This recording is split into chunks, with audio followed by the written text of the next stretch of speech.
อยู่ทาหัวหาทาโพกำลังเข้าสู่เส้นชัยอ้าวเฮือกันได้สิได้เฮือก็ได้โอ้เลือดแห้งโอ้ยนะกลางวังผู้เด้อได้ที่หนึ่งฮะเด้อ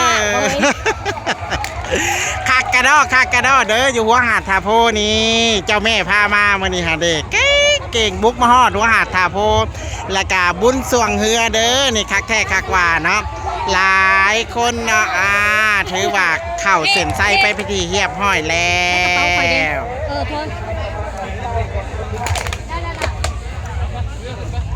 เน่เนาะอยู่หัวหาดทาโพเด้อและกาตอนนั้นอยู่ศาลาเนาะตอนนี้กาพวกเฮากันเลยว่ามาเบิ่งเนาะบุญแข่งเรือหรือว่างานออกพรรษาบุญแข่งเรืออยู่หัวหาดทาโพกาถือว่ามีพี่น้องพ่อแม่ประชาชนบ่ว่าบ้านใกล้เคียงโดยเฉพาะกันนครไกรสอนพรหมวิหารและก็มีเมืองไสรภูทองที่เข้ามากาถือว่าคึกคืนขานาดเลยเด้อนี่เด้อมวนคักมวนแน่โอเคค่ะนี่เด้ผู้บ่าวสีพายนี่เด้